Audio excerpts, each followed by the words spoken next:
What is dissolving parliament and how does it help? Who will dissolve parliament? The president. No, he can't. Do you think the president right now can turn things around by subjecting? No, he can't. Why? Our guest for this episode has earned himself the title of the People's Defender, and more evidence can be found in this episode. Arrangement where you have got CDF. Then the CDF becomes a slush fund for these guys. So the government does its corruption, and then tells the MPs, So that's where that's where the problem is. So they just it's more like a legal bribe. Okiya Omtata is the senator of the great county of Busia, but is well known for speaking for all Kenyans. So a public debt should be a debt that benefited you and me and him. Yes. But a debt that a regime took to benefit the owners of the regime, like the SGR, should not be in our debt register. He breaks down all the rot. Parastatals are not a dumping ground for failed politicians. What do Kenyans lose through wrongful appointment to parastatals? To understand a parastatal, you need to go to a developmental state. The scams and robberies that some people have never even heard of. I have done a spreadsheet on other expenses. They come to 52 billion shillings. That's money to be stolen. 52 billion Yes. in one financial year. The good news is there is hope. Our conversation is happening at Wojo Africa, a premium co-working space located in Upper Hill, Nairobi. We have a link in the description below, and I'll also be telling you more about Wojo in the course of this conversation. I'm Dr. Kingori, and here's another reason to stay subscribed to our channel. Kama how just subscribe, now is a good time to hit subscribe and turn on the notifications bell. Thank you very much, sir, for sharing your time with us.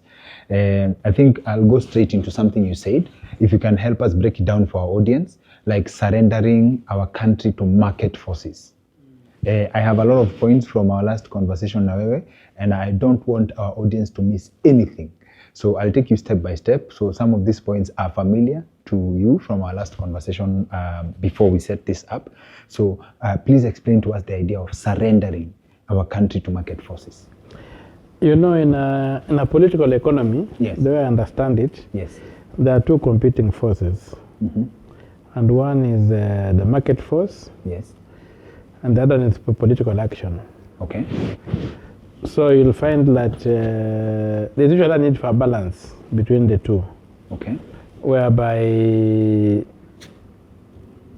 the primary force usually tends to be the political force, Okay. to some extent, whereby even in the US, Yes. Yes. Yes. they still have got the political force Yes. Yes. Yes. market controlling things. Yes. You know, it's not just an open free market like that. So in Kenya, the opposite seems to be happening, whereby the state has been removed from very many spaces. Okay. Yeah, very many even public spaces, the state is not there. It has been ceded to the private sector. And this private sector now is driven by profit. So the main thing you get is making a profit. Even if you look at the public procurement and public procurement and asset disposal act, you'll find that this thing of the lowest evaluated bidder. That's when now you end up with a situation whereby you'll go and buy a biro pen Yes. at say 200 shillings. Yes.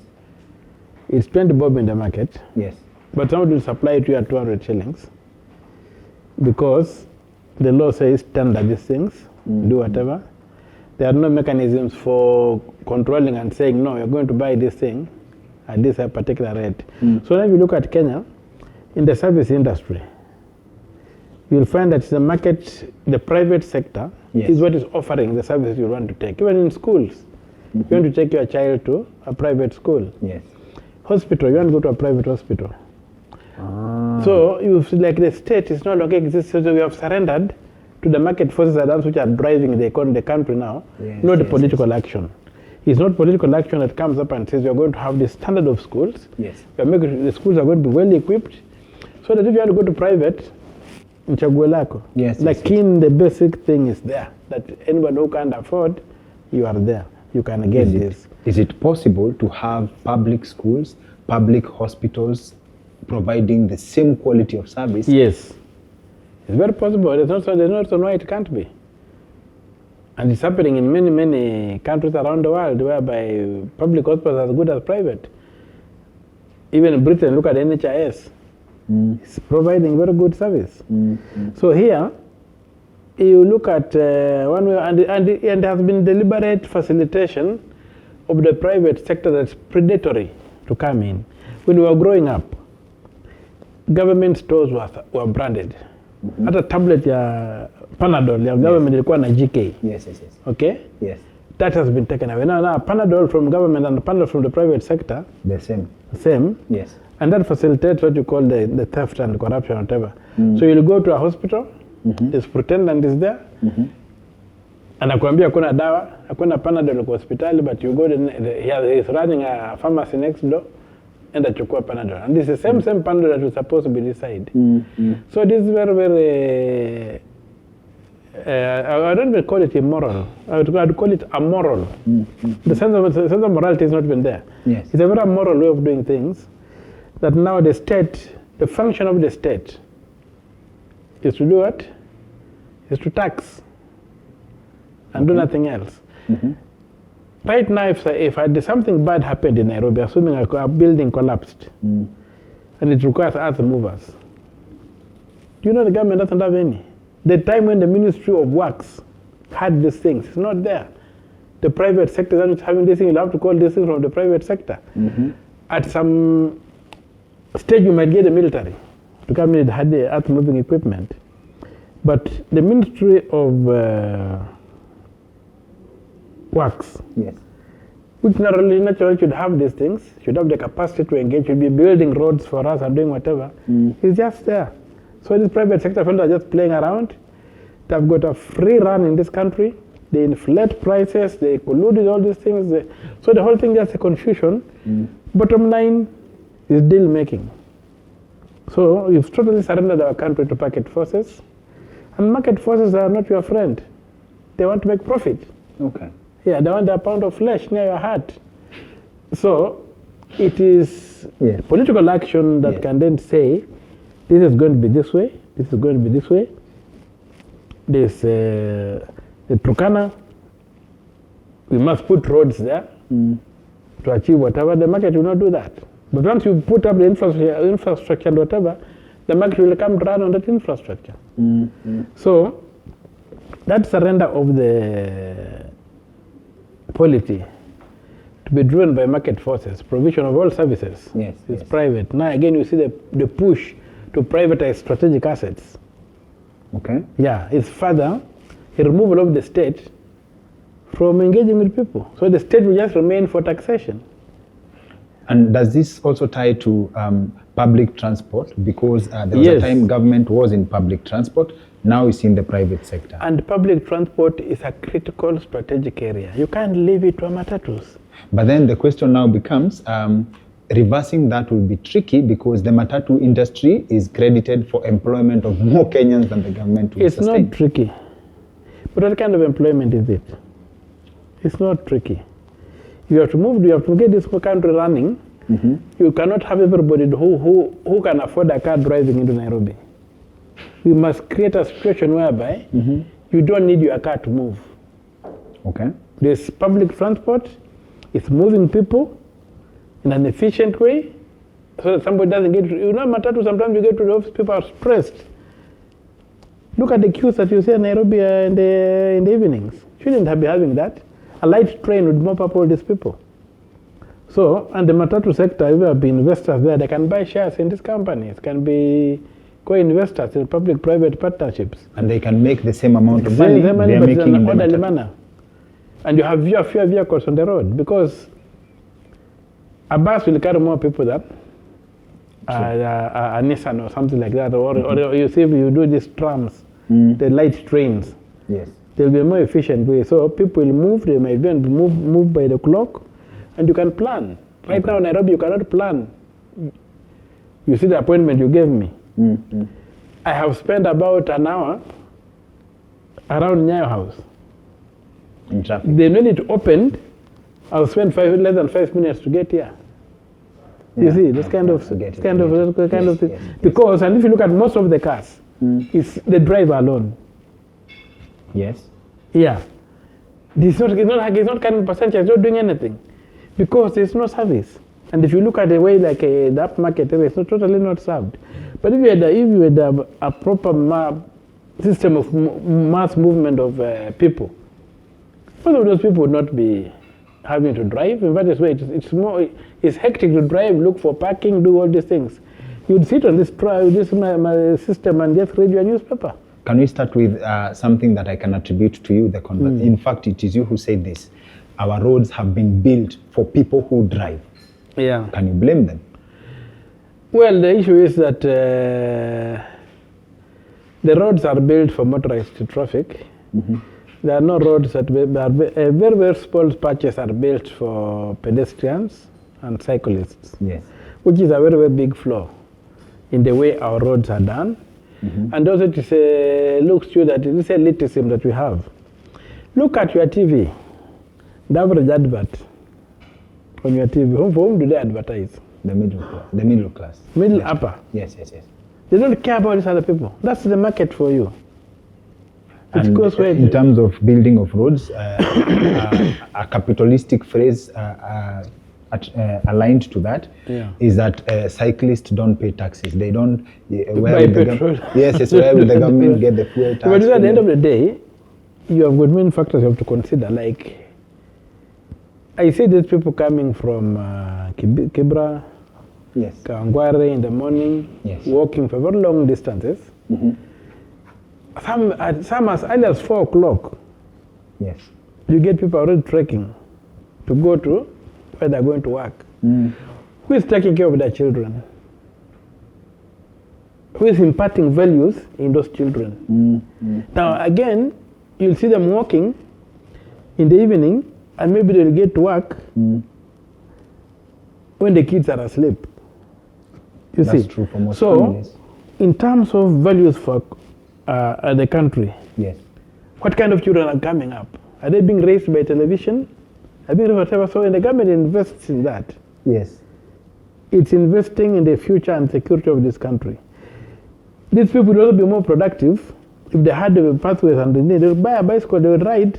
Means that they can wake up late, they can have a healthier lifestyle, they'll be more productive, and everybody will be the merrier. So these things are not for nothing. So the net effect of the policies we have can be seen in the behavior of a population at a given time. Yeah, at a given time, you'll have a healthier population, you'll have a better performing population. Yes. So we need to invest in the population, in the health of that population. Okay. Yeah. Okay. So even burnout, you see, all that stress that people go through is something that we need to look at. But all in all, is that we still have the predatory state, which believes in oppressing, exploiting. Okay. We've never had a state that has got people at the center, that believes that the most important thing you have is the human resource. If you can develop this human resource well, then your future is secure. Yes. Yeah, but you see, this human resource of ours, we hardly care about it. Yeah, it's just there, it's of no value. And if you look at the sectors where like people are picketing right now, it's in education and health. Yes. Why should people who are supposed to be, and you know that there's a shortage of doctors in this country. There's a shortage of teachers. There's a shortage of doctors, yet we have unemployed doctors. Yeah, and unemployed doctors. So the issue is not a shortage of doctors. A shortage of doctors in hospitals. We even have got dispensaries that have been built all over the country by this CDF thing. They are not manned. Okay. Some of them are just a dead capital. So, why should we be having a situation like that? Yes. And yet we find that there's so much money being stolen through the budgeting process. So this country, if somebody put his foot down and cleaned up the budget, you'll find that we'll be paying half the taxes we are paying today and be able even to supply proper services to the people. And better quality of life. Better quality of life. Well, this state is much richer than it was in the 60s or 70s, when being a teacher meant to be something. There was a lot of pride in being a teacher. Yes. And they were very productive. Yes. They did everything that was okay. Right now, it's like to be a teacher is to have lost it. It's a form of slavery. Yeah. We go into the system before we get to what's wrong with the budget. You mentioned something like along the lines, the Ministry of Finance and the Treasury should be separate. Of course. Please break that down for us as you go into why CDF is illegal. Well, first of all, I think the issue is when you look at, I think, Article 225 of the Constitution, Yes. you'll find that it treats the Ministry of Finance and the Treasury distinctly, two separate bodies. And the whole thing was, and the subheading of the section is control of public finances. Yeah. So the control of public finances, so that the Ministry of Finance deals with policy. Ministry of Finance deals with the policy. They don't touch money. Yeah, taxation policy, whatever. But all the money is collected. Yes. It is managed by technocrats. Okay.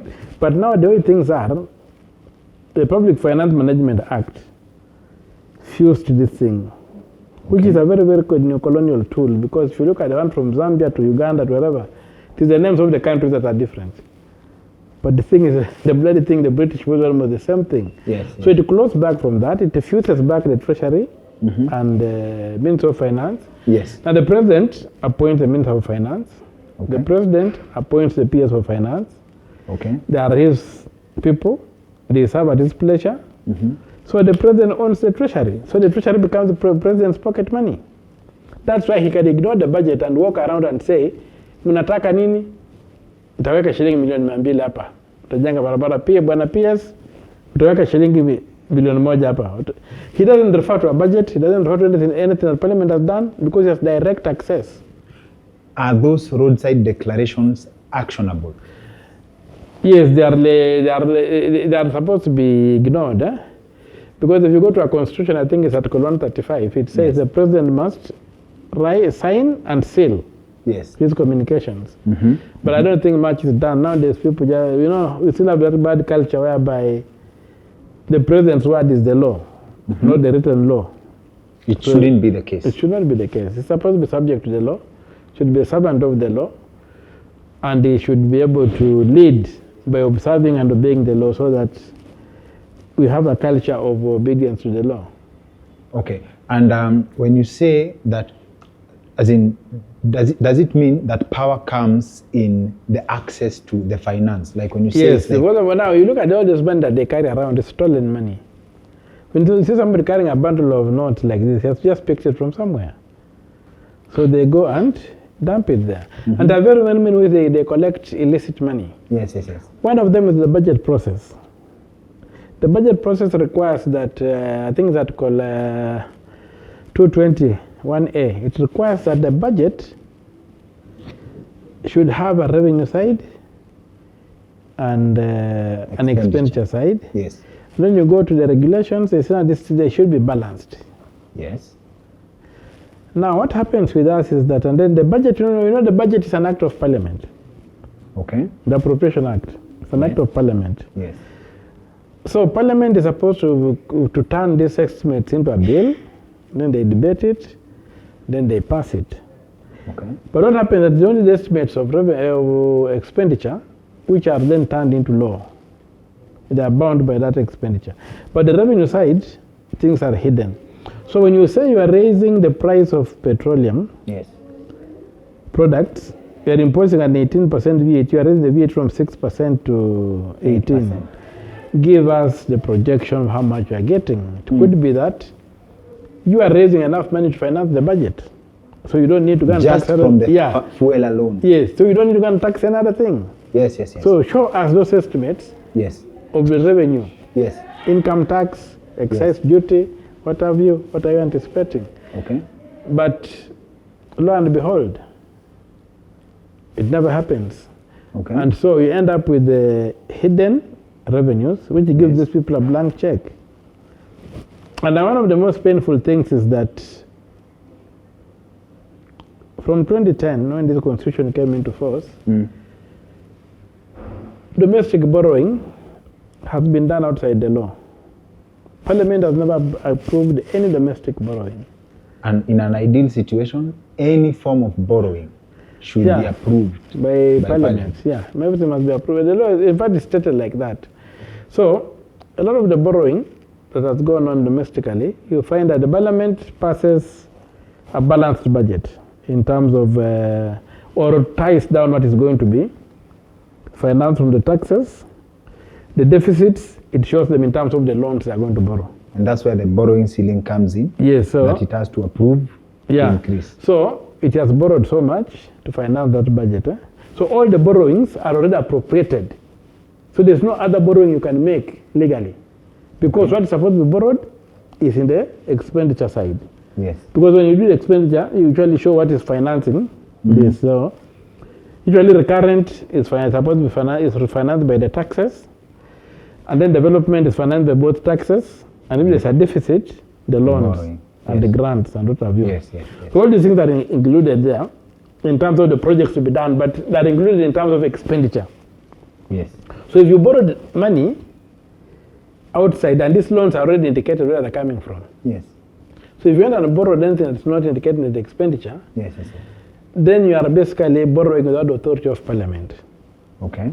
And so a lot of that has been done, and you'll find that mainly what they've achieved is used the borrowing system to introduce debt in the consolidated fund. And the reason for that, I try to theorize, is very simple, because to get money from the consolidated fund, Parliament must appropriate, the control of budget must supervise and approve, except for debts. They are a first charge, an automatic charge. So if you introduce a debt there, I say, Mister, give me 10 shillings. Yes. I put in the consolidated fund as a debt. Yes. That's owed you. Once it is there, I give you back your money. I create just the debt. I give you back your 10 shillings. But I've created a debt of 10 shillings, which must be paid automatically with the interest back to you. So we are able to make that money. So this domestic borrowing has largely been used to introduce debt to the consolidated fund to siphon out resources to bypass Parliament and the control of budget. To siphon out. That's why you get even parastatals, which are funded by the Treasury, are among the people who end up loaning money to the same Treasury. But their projects don't stall because they are given that money back. So the stealing is in when now the payment is being made. Yes. And the local banks, some parastatals, are networked into that kind of scam. And it's a huge scam. Yes. They get their money back. That money never goes to do anything because the budget is not needed in the budget. Yes. So that's how we are being scammed. That's why even something like this GR, not a coin came from China.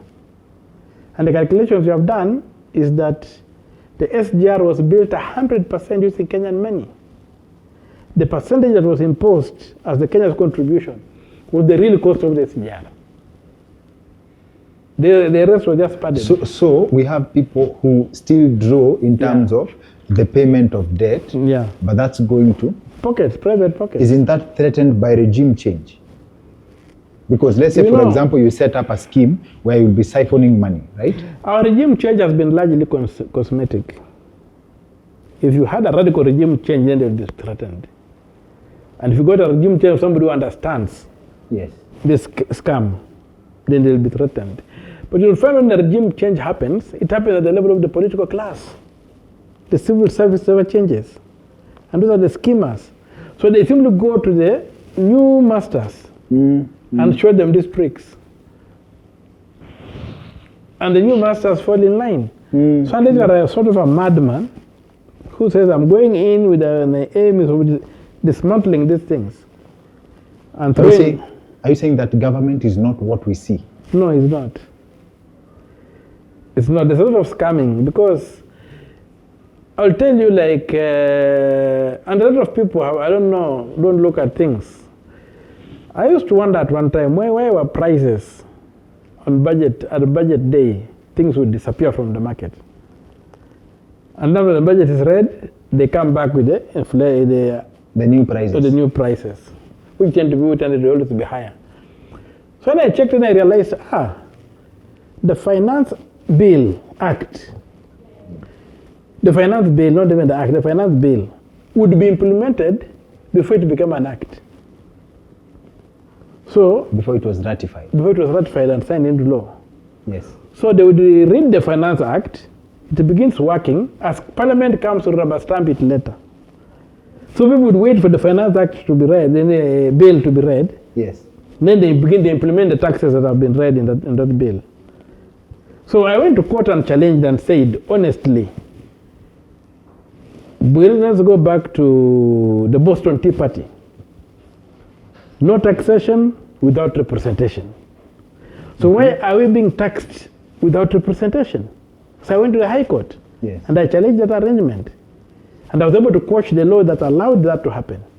So the court said the Finance Act, the Finance Bill, yes, must be introduced in Parliament, must be debated, and must be ascended into law before it begins being implemented, takes effect. Yes, yes, yes. So that was the first move I had against the Finance Act. I'm picking two things. I'm picking two things here. Yes. There's a finance bill, the process. Yes. But there's also the budget separately. Yes. There's appropriation, the budget estimates. Yes. Now, the Finance Act is supposed to come after the event, after the budget. Which will be very public, So you do the budget and say, okay, we want to buy a cow. We have agreed that we need to buy a cow. So, yes, how do we buy the get cow. the money? Yeah. Yes. Can you get the money? Can you give this? Can you give this? Can you give that? Then we buy this cow. Yes. But here we have a situation now, like what is happening now. Bring us this money.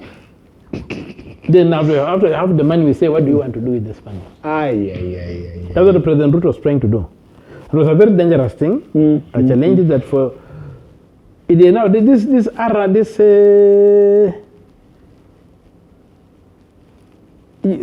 theft on the revenue side. I had reached a point whereby the president saw no need for a budget. He was going to run this country from his pocket. Give me the money, I'll do what I want with it. That's why we are in a situation whereby they are passing the Finance Act, the Finance Bill is being passed, and there's no appropriation bill. So the budget has not been approved. Yes, yes. Yeah. Yes. And the budget, the only way Parliament approves anything is by debating a bill, introducing a bill, Yes. debating it, and then the president signing it into law. Okay. Reports, statements, all those things are hogwash. So Article 109 is very clear, 109.1, that Parliament expresses its legislative authority through bills introduced into Parliament, approved by Parliament, Yes. and ascended to by the President. Yes. And Parliament is a legislature. It's nothing else. Forget about these things people do that in investigation reports, whatever. Parliament's power is legislation. Exclusively. It's not just the only power it has. All these other things is just interfere with other people's territory. Like when they begin investigating a crime, it even goes nowhere. It can only make a recommendation to the DPP at the end of the day. Yes, yes. Yeah, then the DPP will have to do a fresh, and the police will do a fresh investigation. It's a waste of time and it's a waste of resources. time and resources. And it keeps Parliament busy. And that's why if Parliament they just focus on legislation, the country will be doing very well. So where does this thing, and there's also a word that I got from you, it's something I've heard before, but I didn't know the meaning, a slush fund. Where does CDF come in? How do we get to a place where MPs are required to come through with development? CDF was borrowed from India. Okay. That's why the concerned development thing goes. Yes. And in India, money in the budget is ring-fenced for special constituencies for development. Okay. Then the role of the representative, the MP, is to identify the priority projects that need to be implemented with that fund. Then they hand over to the executive, be it the regional government, with the governor, or the national government, the line ministries. Not that they have control of the No, money. they have no control. Then it's executes, and the MP supervises, oversights. Okay. So when it comes in, the MP can say, you are given this money, you did not do what you're supposed to do. How come? But now here the MP becomes the executor. You see. Their pocket money. It's their pocket money, whatever. And you see, just come, they were adding about 87 billion in the current budget of CDF. How many doctors would they be employed by, say, 87 billion, whatever? And 87 billion, how much can it do in terms of facilitating taxpayer-funded education? Yeah. And you see now when it comes out to budget making, the MP's concern is what is in it for them in terms of CDF. Okay. So once government concedes on CDF, they approve everything else that the government wants. And the government has known that, so the government is reluctant to have the Senate play a role because the Senate has got no fund. That's why you see, like in the DORA came, the Division of Revenue, we shall have a big fight. Even this time we had to fight and add, I think, 19 billion shillings for counties. So that arrangement where you have got CDF, then the CDF becomes a slush fund for these guys. So the government does its corruption, and then tells the MPs, So that's where yeah.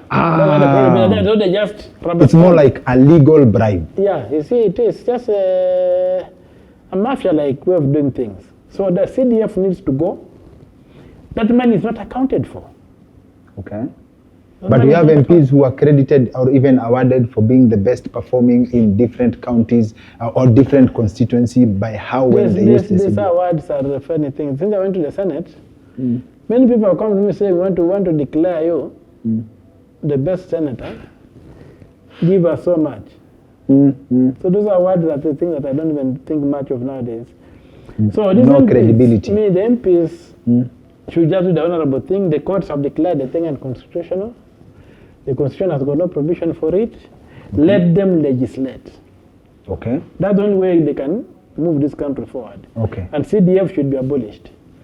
That money should go to line ministries or to the governors to provide the services that are required. It was coming about it's coming about 200 million per MP if you look at all these things that come in. 200 million times about 300 characters. It's quite a tidy sum. That's money that can give us free basic education and ensure that every child born in the Republic of Kenya Yes. learns how to read and write and goes up to Form 4.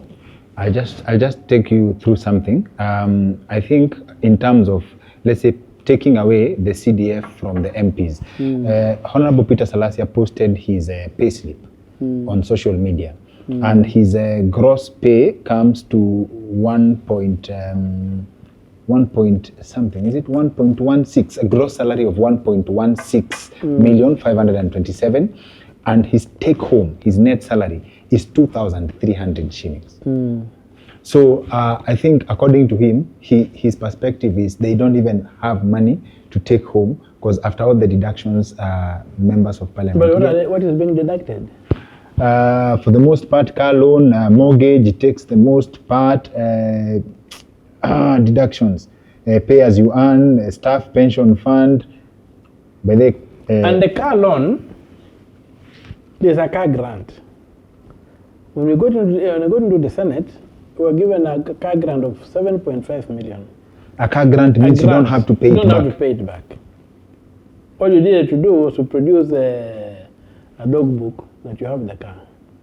Okay. To show that you have used the money to buy the car to facilitate your movement. Yes. Now, if you have gone in for a car loan, it means he has gone to buy an extra expenditure, maybe which he didn't require.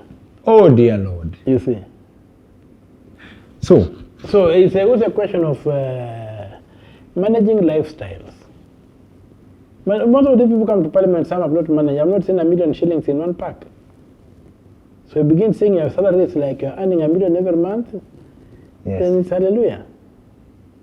So if you look at those things, you'll find that most of them are self-inflicted challenges. Yes, end up done eating up the entire, and then you have now to go stealing, to go getting compromised. Yes. When people want to appear before a committee, you extort them, become an extortion ring. Yes. And there's a lot of that going on in Parliament. So the Parliament becomes extremely transactional and very, very frustrating to be in. And with the calls that people are making right now to make politics less lucrative, to cap the salary of public servants at, say, 300,000. If someone doesn't have anything to take home from 1.1 million, let's say 1.2 million, can they survive on 300,000? How much are you paying for mortgage? The mortgage is 541,000. So you're talking about 28 million shillings for mortgage. What is it there? Yes, they're about. Yeah. I think they have some additions there. Yeah. So you'll find that now that money that could have gone into putting up a big home palace at home. Yes. In Nairobi. Yeah. So all those things then come up and they tie you down, and therefore you need CDF to survive. You need these large funds to survive. And CDF is money that they count from the pocket. They're giving out bursary checks. Some even have so unscrupulous that they'll give out these things in public. Then go and mop it up and share with the spoils with the teachers. They finance ghost students. That's why I'm saying this thing should be taken away and be put in the line ministries and let it be implemented by technocrats. And let the legislators oversight how it's implemented and make sure that the money ring fence to that constituency brings some work. If I am to be the devil's advocate for a bit here, in Senate you are given a chance to take a car grant of 7 million shillings, right? You yourself got criticism. Okay, the first, just to lay it down, the foundation is: do you think, and this is where the devil's advocate part comes in, do you think the perception that Kenyans have been raised with, the pressure that comes from Kenyans, somehow can be blamed for the lifestyle politicians lead? Because you got in trouble because you got in an accident and people criticized you for driving a Probox. And Nissan, you are, Nissan, it was a Nissan? a small Nissan car. A small Nissan car. But you had the chance to take a 7 million car grant. Yes, but the issue is,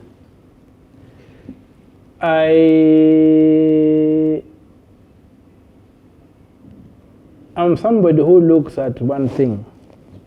Okay. That the first line of income for me is my lifestyle. The first line of income is your lifestyle. It's my lifestyle. If I've got a lifestyle where I can blow up 10,000 shillings a day, and if I have a lifestyle where I can save 10,000 shillings a day, then I'm having an income of 10,000 shillings just by lifestyle. Nice. You get it? Yes. So the first line of income is your lifestyle. If you go visiting a place where they're given 10,000 each, and I blow mine on the way, and you keep yours, you have 10,000, I have nothing. Yes. So, with that belief, that's why I drive small cars. That's why I do all these things, that I live a simple lifestyle. It's a way of making money for me. I earn that way. Yes, solid. Yeah. So those are the kind of things that you look at, because another thing is a small car is private incognito. Yeah. You'll move, nobody will do anything to you. The last time we had this governor's meeting in Electoral, I was driving a demi and I was going in, and when I got in, this policeman came running and he hit the bonnet of my car to die. He hit it so hard. So when I lowered the window and he saw me, he nearly collapsed. So he began saluting. I drove and he was running behind saluting, following me saluting. I had to get out and tell the guy, no, it's okay. But he did not believe that a small car should be in that convoy. Perception, which is a wrong perception, wrong expectation. So you come in and you get in that vortex, and maybe you are going to government, you are going into Parliament. Yes. With somebody who has got a big business, who has been driving this kind of cars. Yes. And you hear your car, you are supposed to have on your salary. You buy this fuel guzzler. Yes. You can't handle it. And when some of them have run for these big engines, Yes. and they buy the petrol ones because they're slightly cheaper. But Yeah. The net cost of running it. This is something that should be. The Rwanda government can fuel that thing on petrol. You as an individual fueling it on petrol, Bad news. Yes, it will go and bankrupt you. So you buy it cheaper, Yes. thinking you're saving money, Yeah. but the net cost of running it. is so high. You Oh. see? So we have got all that, but to me, bottom line is that away from the MPs, whatever it is, if you look at it in the terms of percentages of the budget, Yes. it's a negligible percentage. Okay. In terms of public salaries, the Salaries and Remuneration Commission has failed to rationalize. When you say rationalize salaries, give me a relationship between the lowest paid and the highest paid. Okay. How many times higher should Pruto be paid compared to a clerk in government? Okay. That rationalization is not there. So that one's missing. But still, What does it look like? Give us an example. Like if, let's say, the minimum wage for government is 30,000. Is it 30,000? I don't know what it is. Let's give it 30,000. What should be the highest paid? You should multiply that thing by maybe 5 or a maximum of 10 or a maximum of 10, not more than 10 times. So if So the if you're lowest, getting 30,000, then the the president shouldn't 300. earn more than 300,000. You shouldn't earn more than 300. Rationalize the salaries. Ow. But Ow, these people are afraid to do it. I even don't know the formula they use. Okay. To come and dump money on people and say, you've done this, you've done that. And the question was being asked in the Senate, how do these people come and are sitting for 365 days to review salaries? Is it worth them sitting for all that time? Or should they be part-time? So, this thing of reviewing,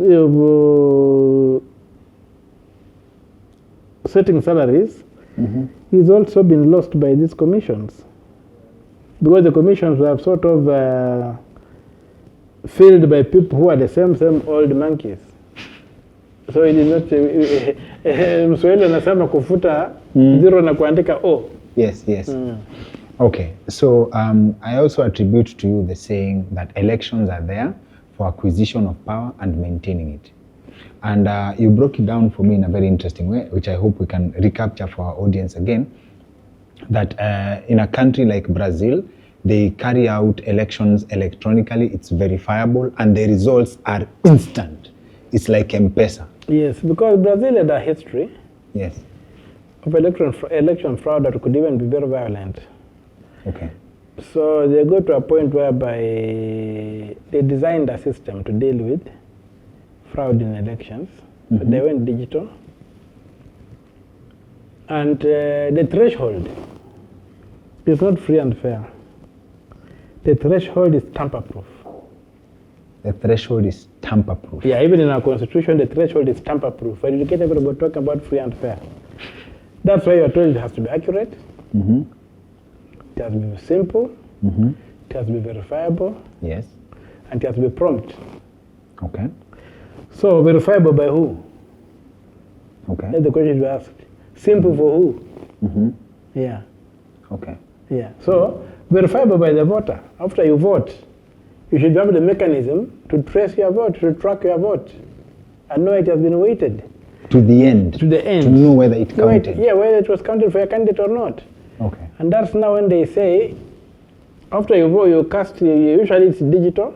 That's what you call the Kim's kit. You touch it, it brings, you say you are in Mombasa.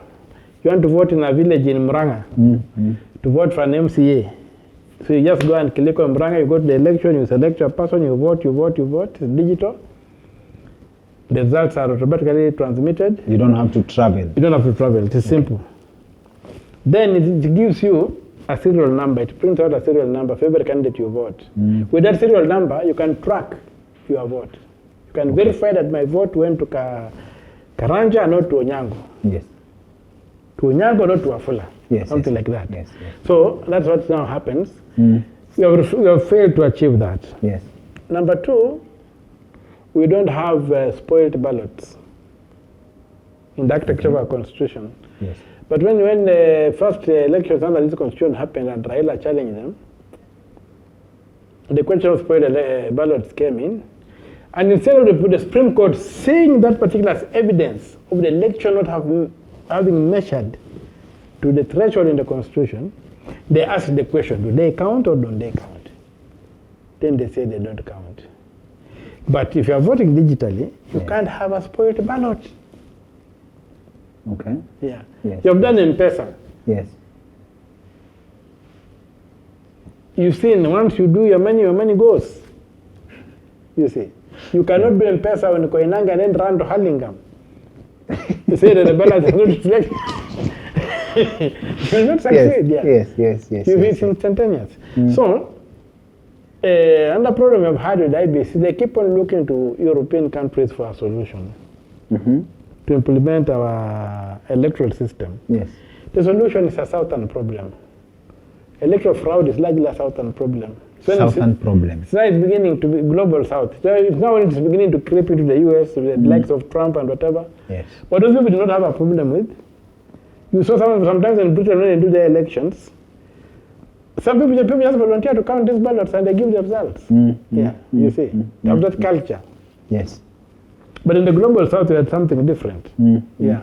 So if you want to fix it, let us go to the global south and get a proper system that can fix our problem. Just like if you want M-Pesa, you don't go to Switzerland, you come to Kenya.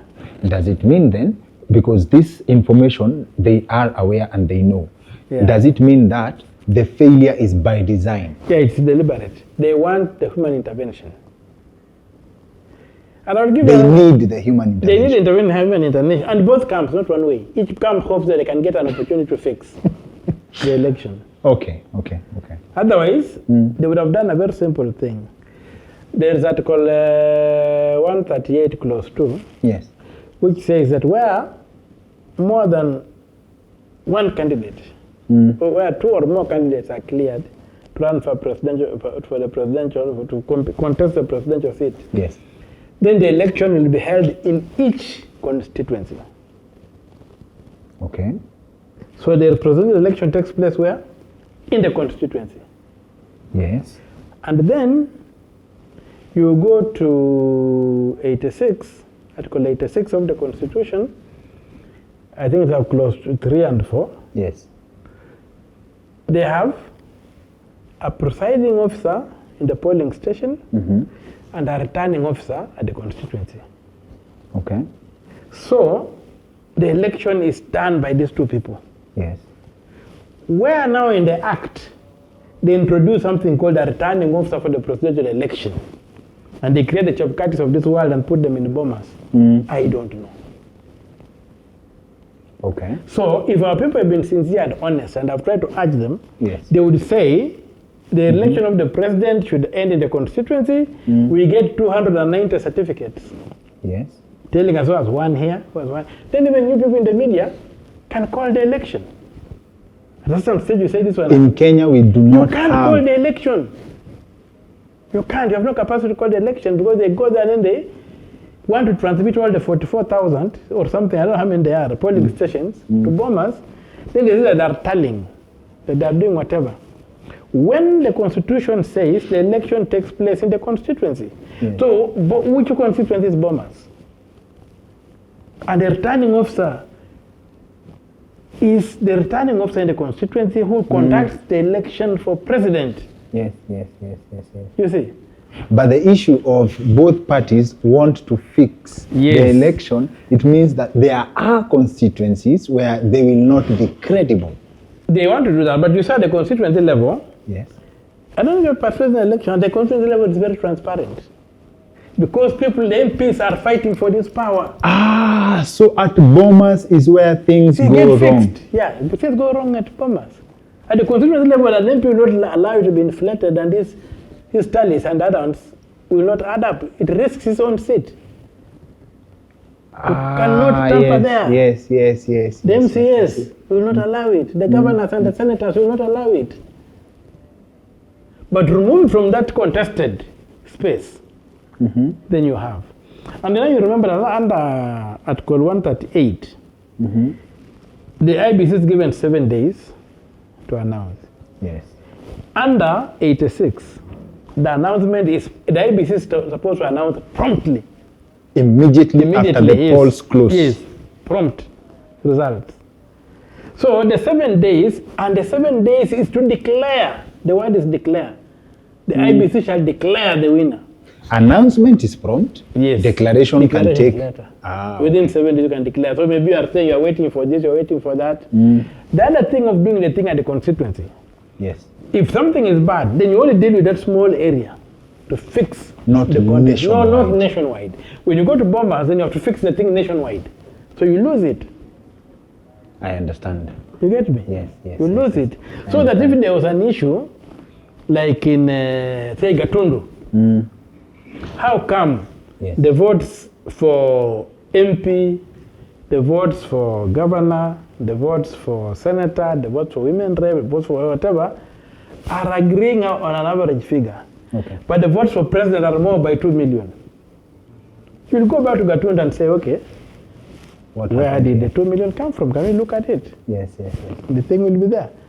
But when the 2 million comes as a result of the 44, or of the, or of Kiambu County, you see, it becomes a bit messy. Yes. So let us bite small, chew finely, and avoid constipation in our elections.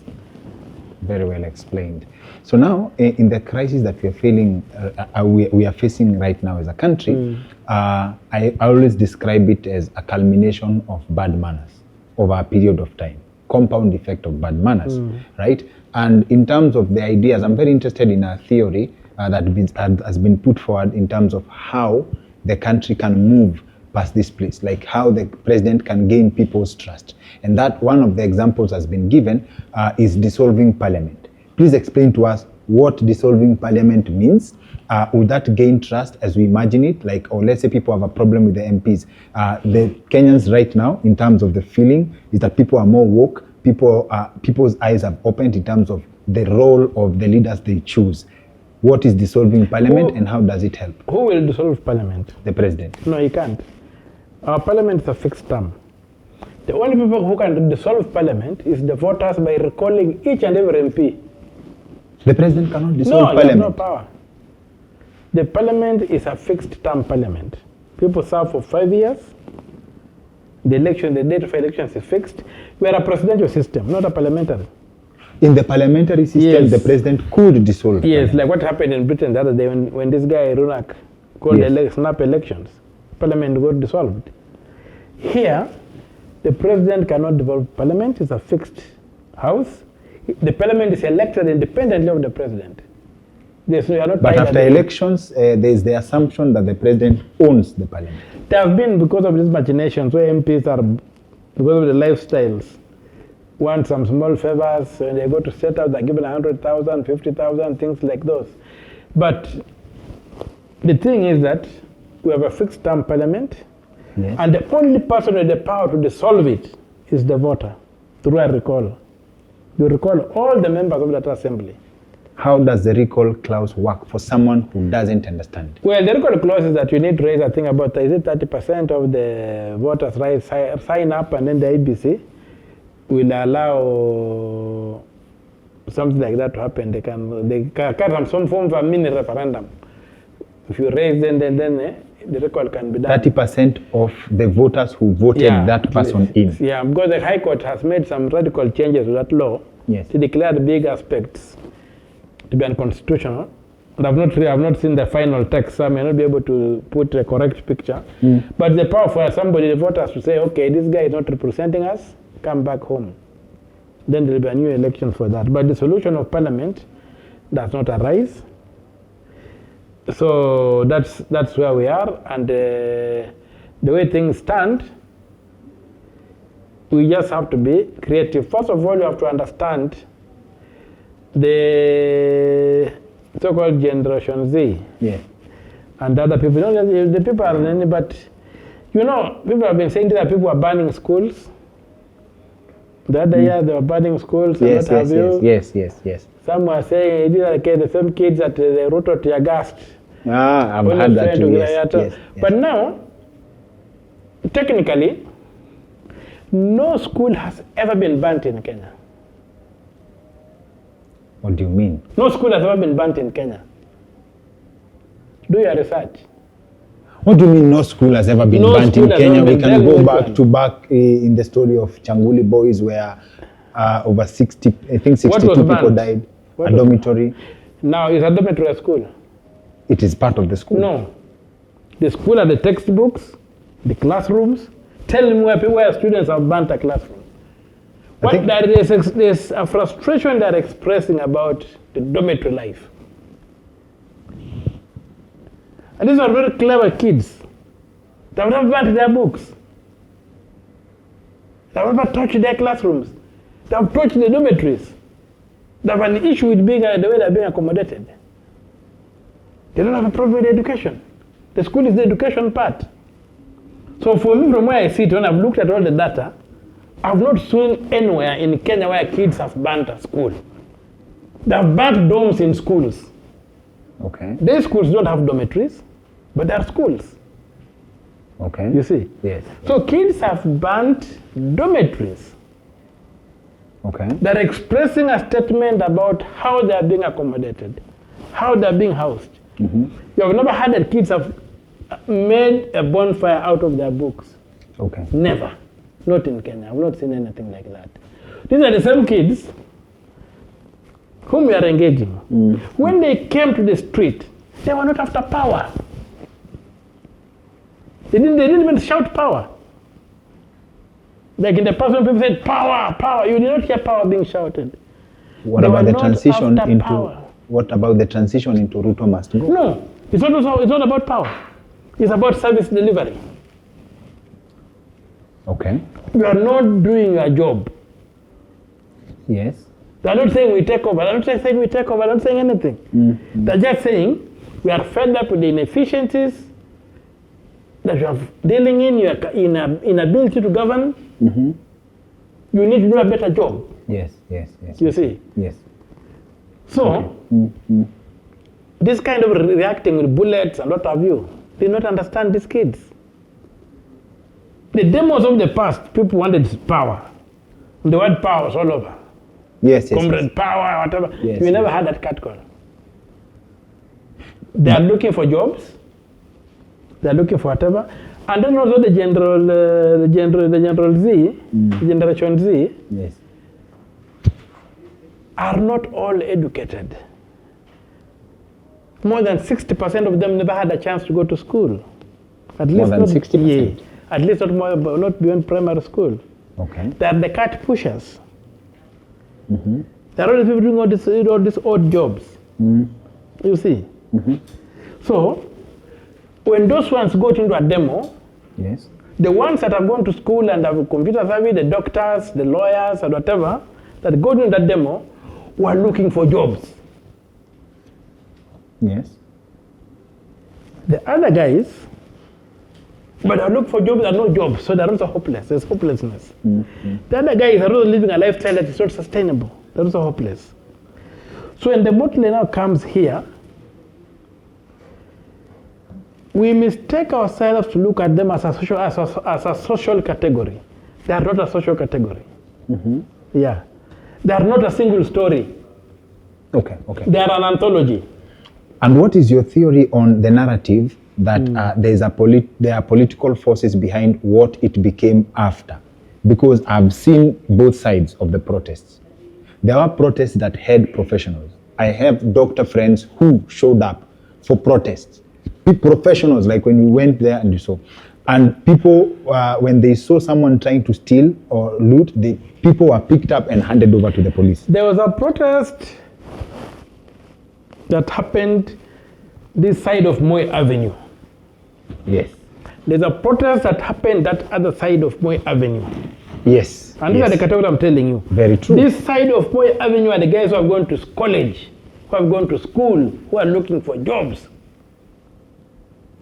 The other side of town, there was looting even from day one, the other side of town. It's only when these guys got into city center now from the other side that the same thing came out to loot. Because there's somebody who says there's nothing, he's just looking for some bread. Yes. So there was that element of it. So when we discuss it, it's important to distinguish the two. There were these demos that initially when they began, there's a group that was it was pinned down the other side. But eventually, it overwhelmed the police and came right into the side of the sanitized space. Yes. They got here. And even if you look at the characters who came the first time, and the people came much later, some of them had not taken a bath for quite some time. So, but they are Gen Zs. Or there are different faces of Gen Z. So they are not a social category. Okay. And you make a mistake if you treat them like a social category, like I'm seeing everybody doing it.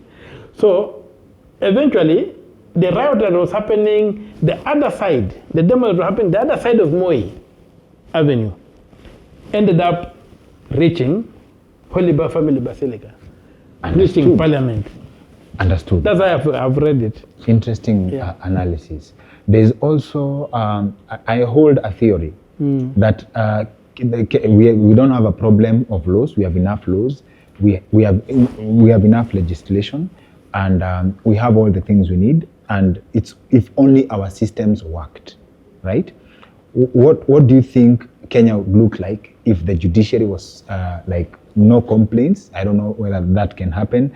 The security system, the executive, legislature, as in all of them, if all of them function. As you said in the beginning of this conversation, our public hospitals, public schools should provide services that are at par with what people get in private in the private sector. Like if only the systems worked, right? Right now the systems are designed to fail.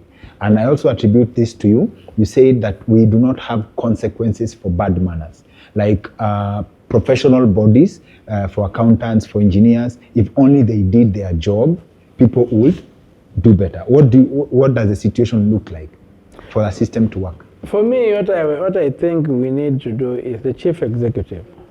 Okay. Should be a person who does not brook corruption. What we need is a dictatorship of the law.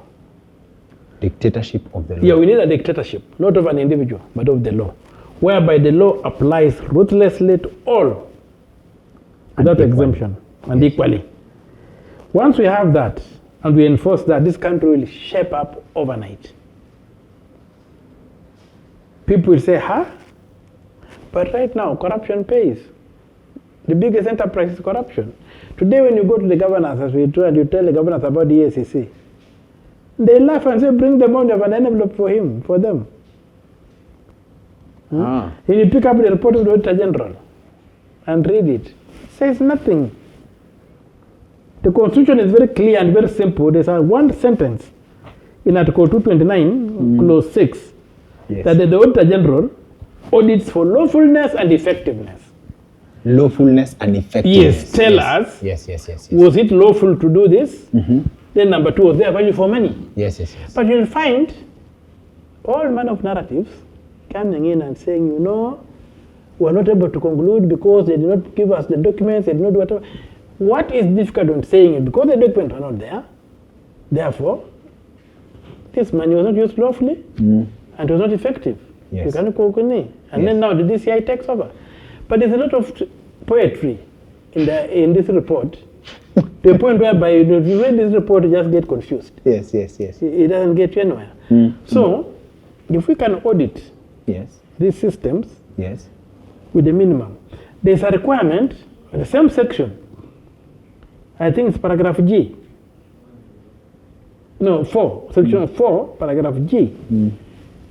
Audit the public debt. Annually, audit the public debt. I've never seen a single audit of the public debt given annually. You see. Right now, Kenya is saying audit the public debt. It should not be there. The Constitution requires that exercise to be done annually. Which doesn't happen. You see? Okay. So institutions are simply not working. And so we need a chief executive Yes. who can put his foot down and say, okay, this is the law. Can we rule according to the law? First of all, I've subjected myself to the law, or he subjected himself to the law, and nothing else by the law. Do you think the president right now can turn things around by subjecting No. himself? He can't. Why? He can't commit suicide. What does that mean? He's been invested in these deals. He cannot, even if he wanted to, the consequences, personal consequences will be too high for him. He has misused money through roads and declarations. He has been paying his wife a salary. That's illegal. Yeah. So, He has been doing all these illegal things. He has been running the state from his pocket. so assuming Yeah. in an ideal situation, Yeah. because he's a smart politician, he gets a second term, doesn't that expose him at the end of the second term if things were to follow the law? I don't know if he has got the capacity to do what would be required, because they say, by their friends will you know them. The kind of people the president has put in his cabinet tell a different narrative about the people he's comfortable working with. The people he's comfortable working Yes. with. He can't wake up and decide No. that let's forgive each other from yesterday, we start a new. You are not going to get apples growing on mango trees. They can't. A President Ruto does not have the capacity to do that. So if you look for a person like you, who has got no baggage, who can rain the law down and say, Omtata, you are going to follow the law, or you will face the consequences. Once you have a dictatorship of the law, this country needs a dictatorship, but not of an individual, I've looked of at. the law. I've looked Even at. the judges obey the court orders, do all those things. Deal with those judges who play banky. This country has been streamlined. I've looked at what it takes to be president and the networking or the network you need to sit on that seat. Does it mean that the system we have currently for someone to sit on that seat is already jinxed? One of the things I celebrate is the feedback you gave. You said that, and it's an observation, it was interesting to hear it from you, that from 2018, this fight that people are fighting, you started it then, but nobody cared. Nobody understood it. Now people are talking about policy. People care about, this has been written in the bill. What does this mean for me? Yeah. And my greatest hope is that in the next election, we'll go from an election of promises to an election of ideas. Yeah. Your tax policy, what does it mean for me? How does it affect my business for the duration that you will be in power? How does that impact my wealth creation journey? Which is good feedback. But do you think that we already jinxed ourselves to the level that getting to that seat, you cannot without the evil network, without signing a deal with the devil? If Bomas is there, you need the evil network. I'm telling you, there's more vicious to become an MCA. There's more vicious fight to make an MCA. Yes. President people tend to be very lenient. They look at they paint with a broader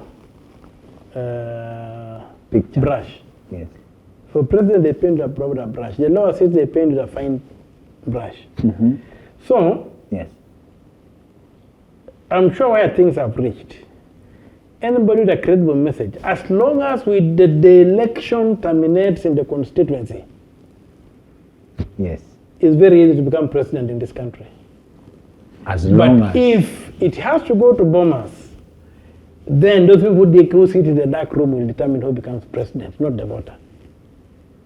As long as it's. It goes to Bomas, yeah.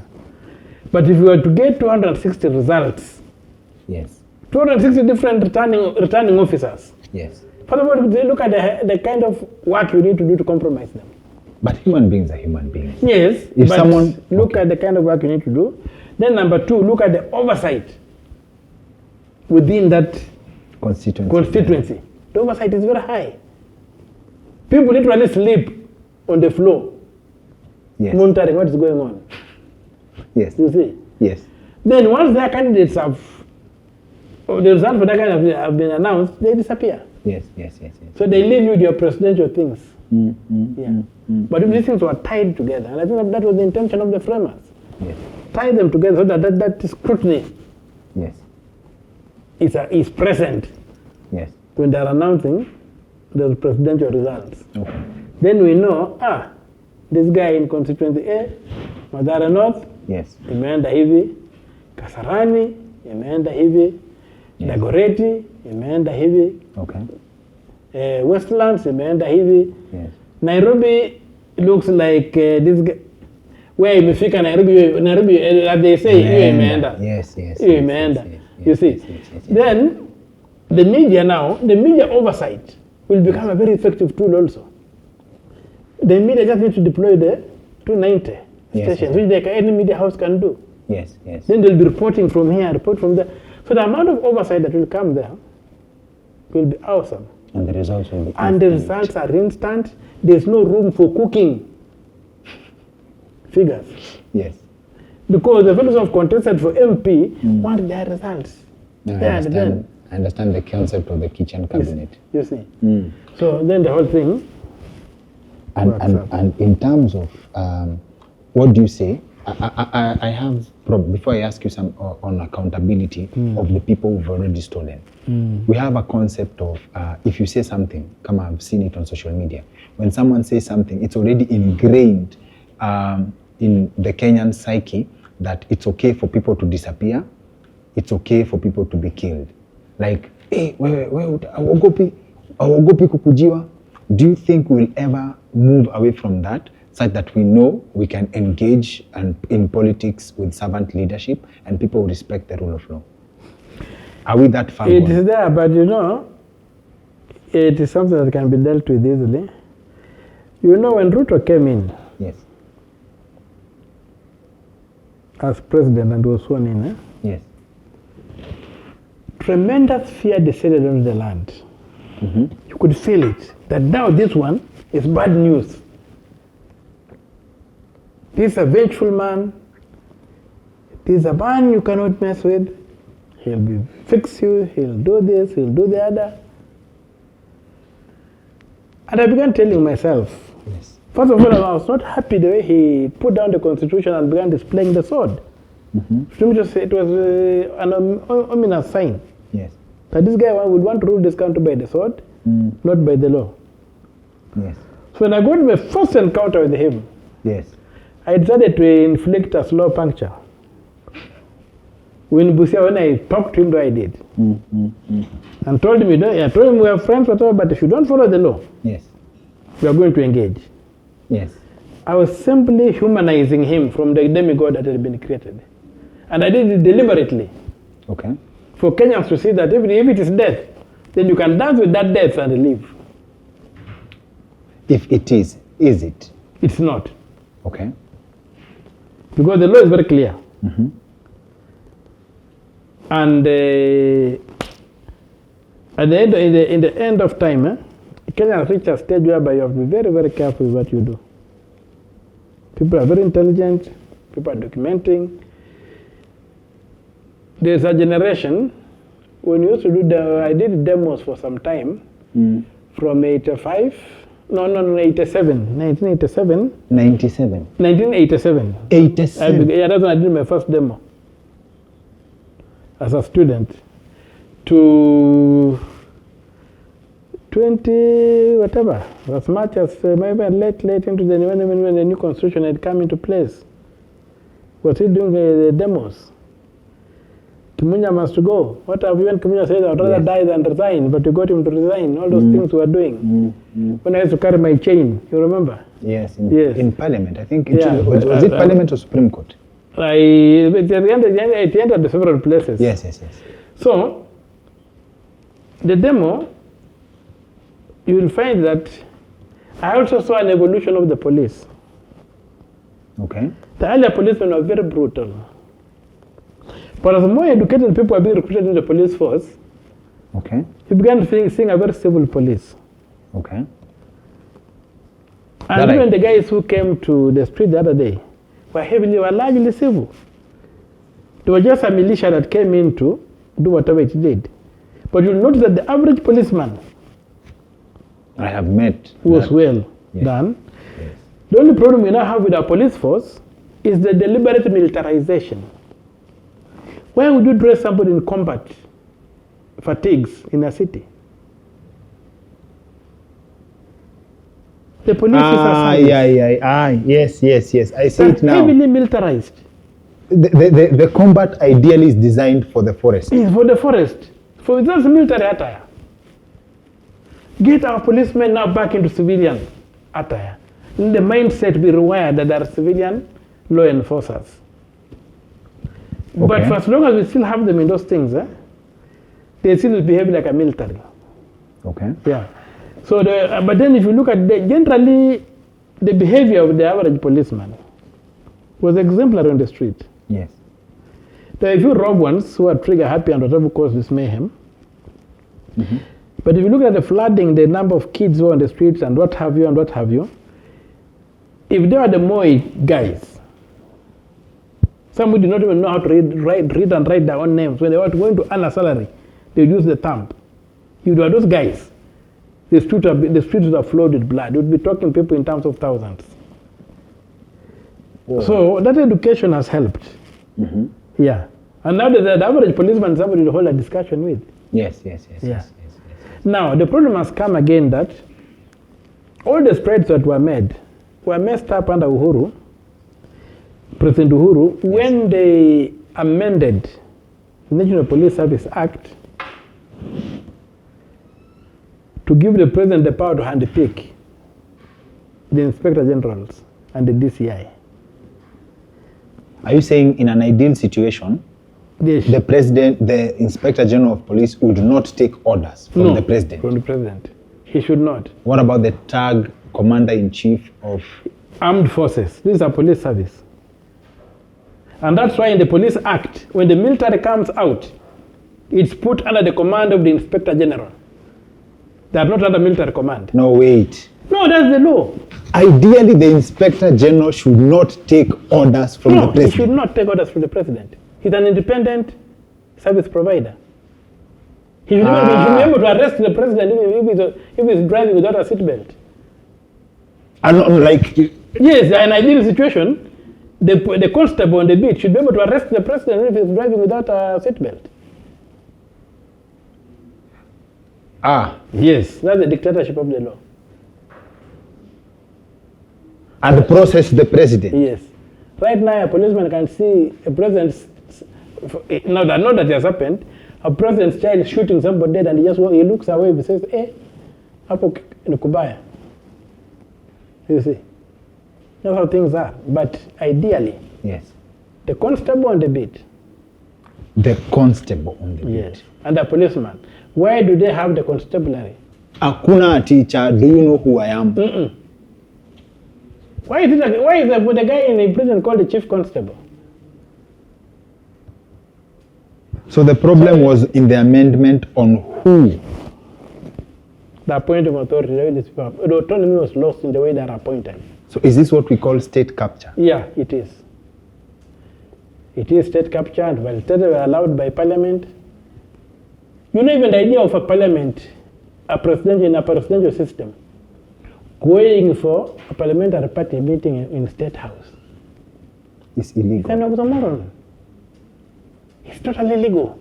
You're an independent house to check the presidency. What about when even your party, and you have been studied this in America, where a president has an unpopular motion, yes, they have lost it even with their own party members crossing and voting against it.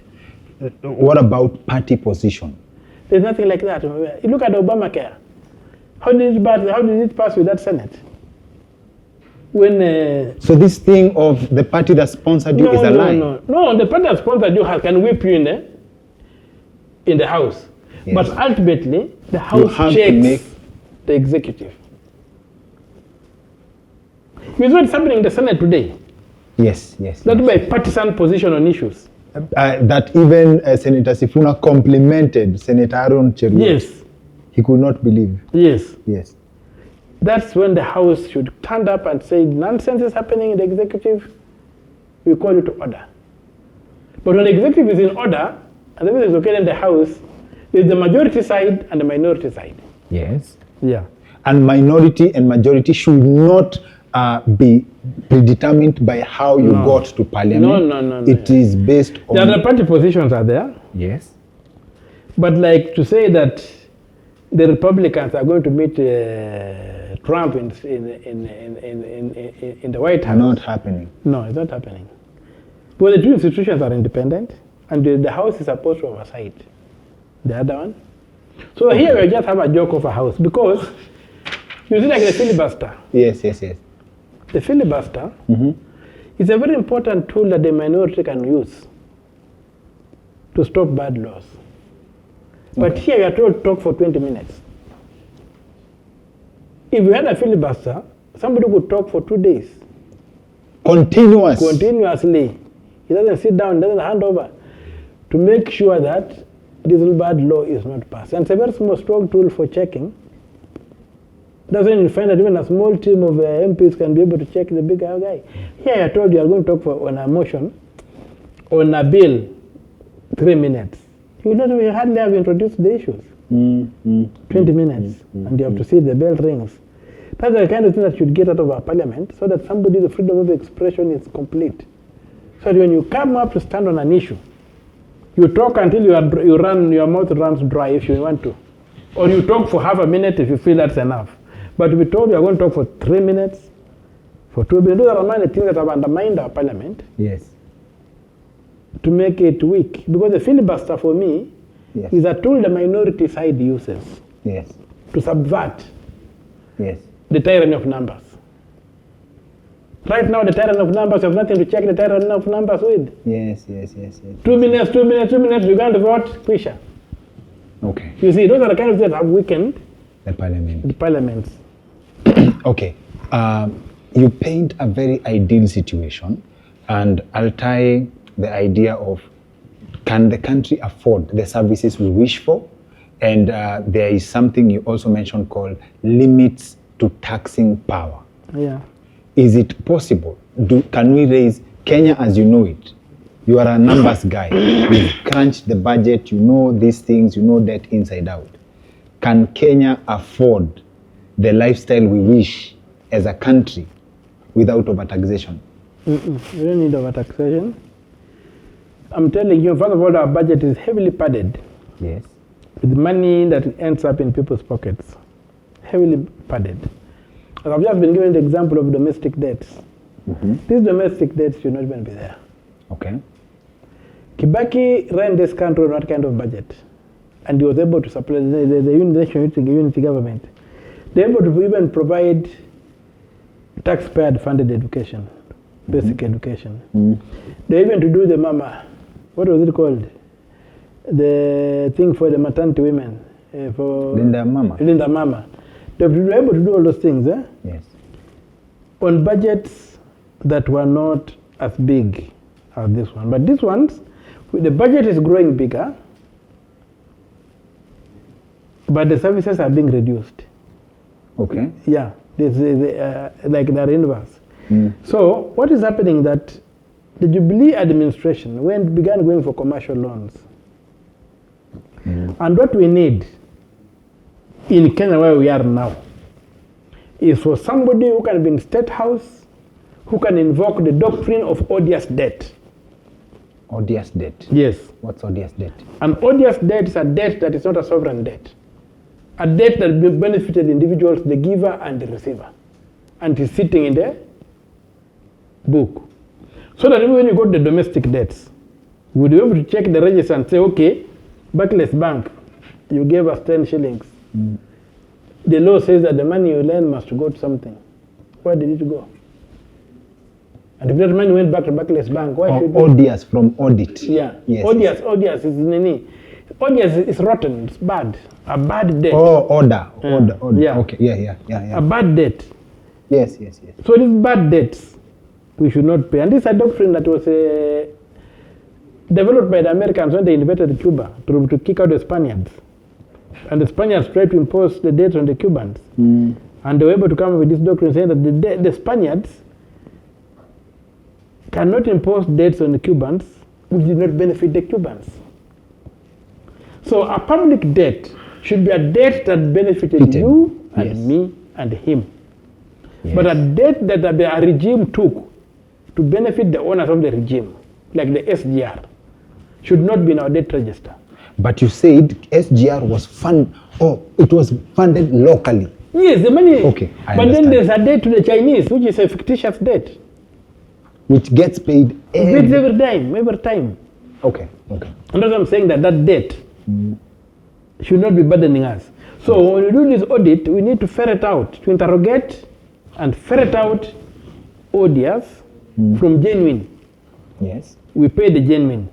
So if we choose to pay the odious, for whatever reasons, then we auction the characters behind the odious debts. Because money leaves a trail. Article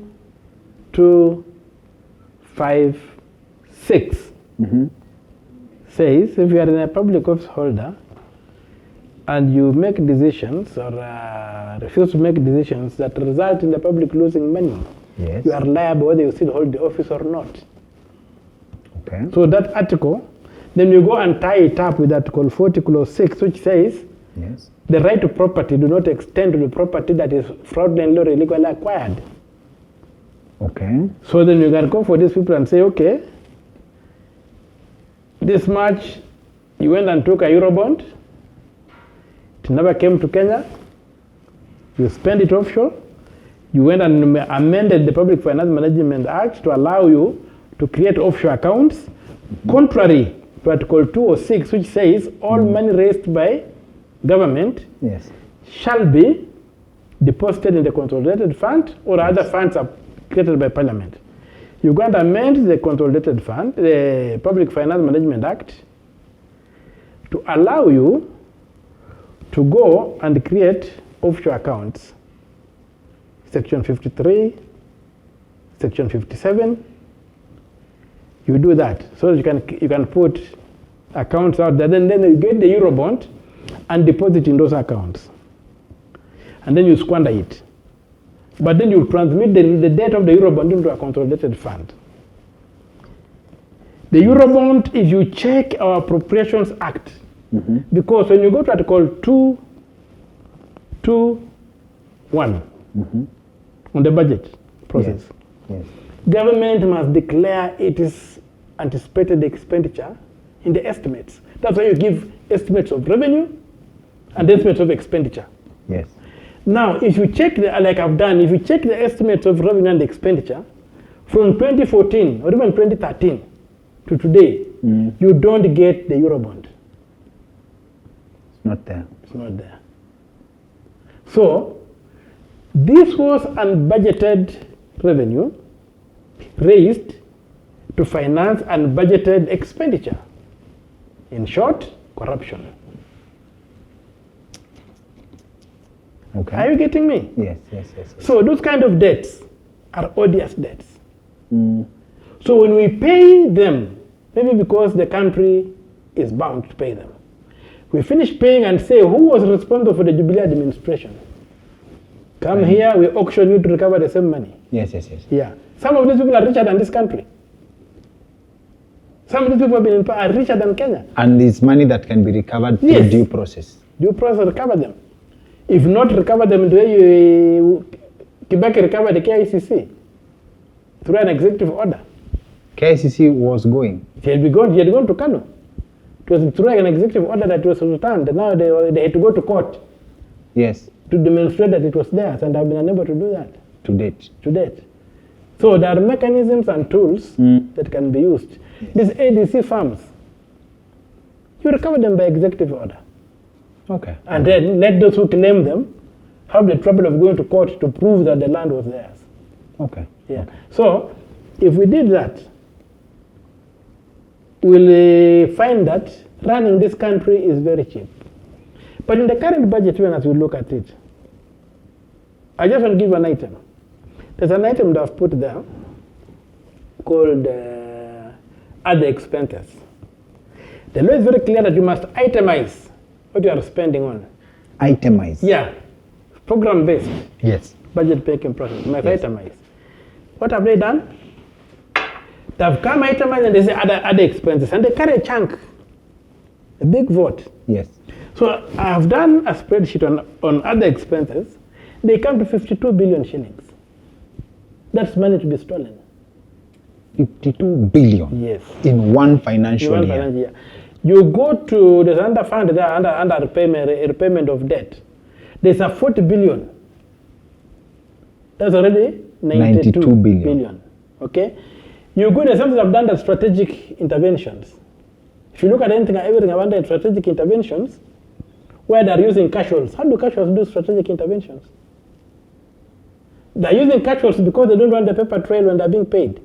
They say they were paid cash, but it's about 40 billion. So when you look at all these things, then why are we taxing Kenyans? Clean up this debt.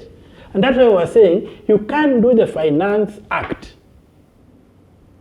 Without the budget. Yes. The fight, in fact, the fight we are having, and the Gen Z, the fight they should really be having is on the budget, not on the mechanisms of financing that budget.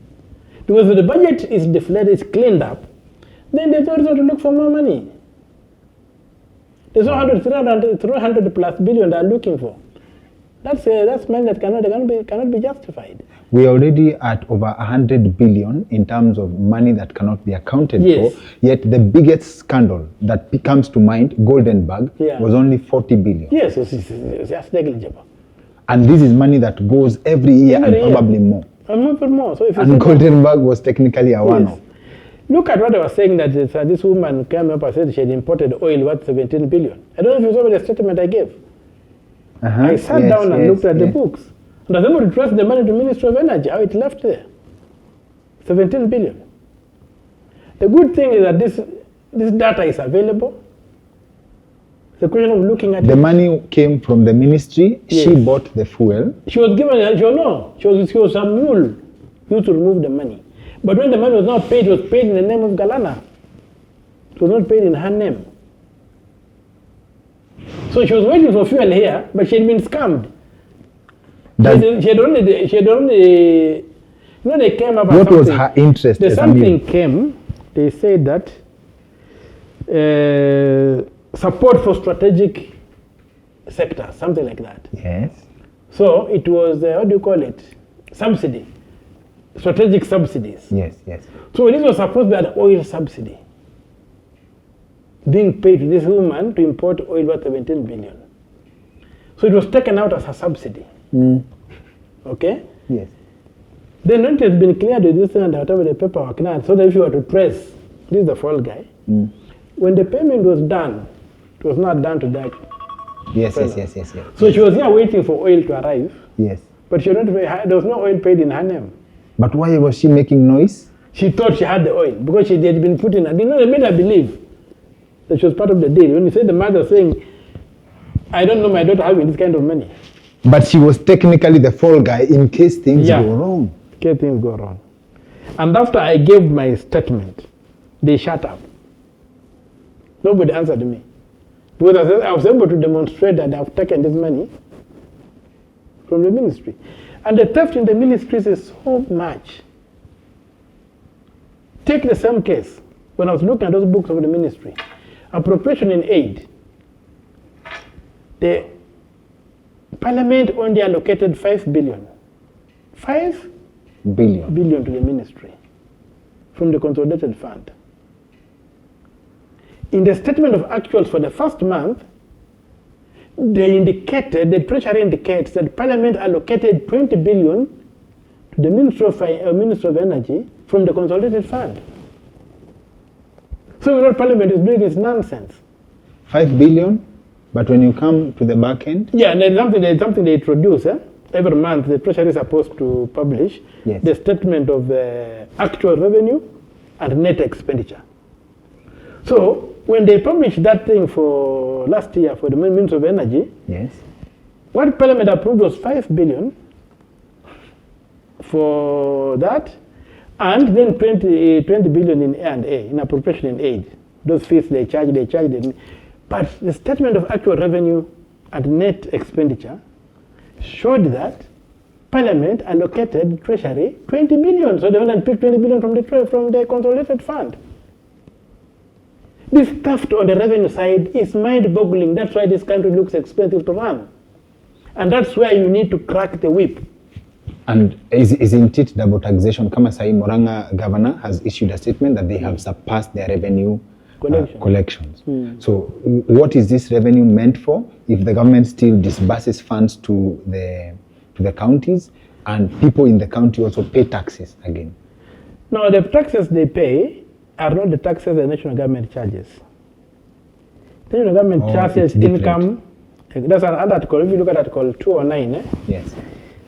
and 210, you'll find that the kind of taxes the national government charges is income tax, the excess duties, and those customs things.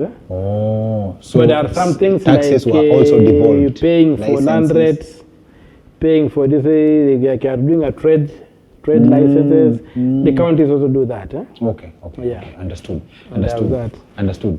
Now, before But we some let of them are saying they're surpassing, but if you go ahead, I've gotten the money, it's in health. So how can they be celebrating that other people are falling sick?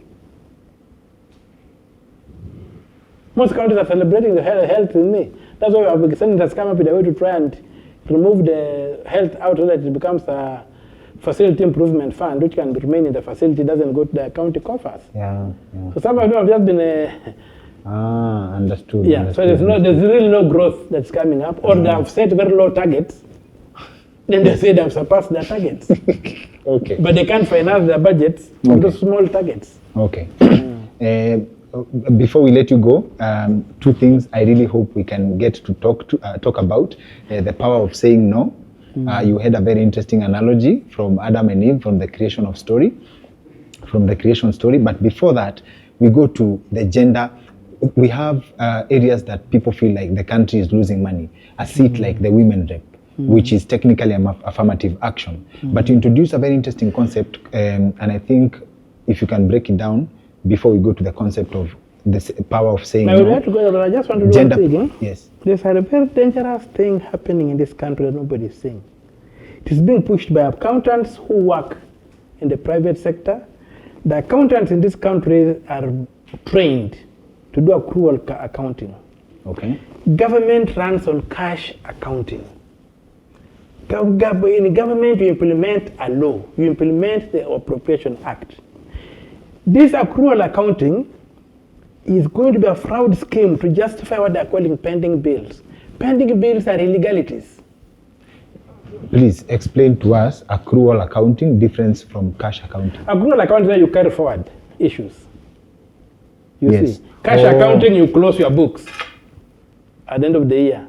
Okay. You close. That's why on 30th of June, you're supposed to close. It's a cash accounting because they collect cash from us Okay. and have a budget. which Corruption is balanced. hidden. Corruption is hidden in now the they've come accrual up with this thing accounting. where they're getting pending bills and creating of procuring, not paying, and whatever. So the accrual account, when it comes up, it will be transferring these bills to the next cycle, and they They disappear. have the money. Yeah. They don't pay. So let's say, for example, I have supplied this pen to government. Yes. I don't get paid now. Yes. They transfer that payment. I wait for my payment. What happens? What has been happening? You supply that pen Yes. to government, Yes. but I supply this glass of water, Yes. or I claim to have supplied this glass of water illegally. I'm not in the system. Yes. Government releases money for that pen.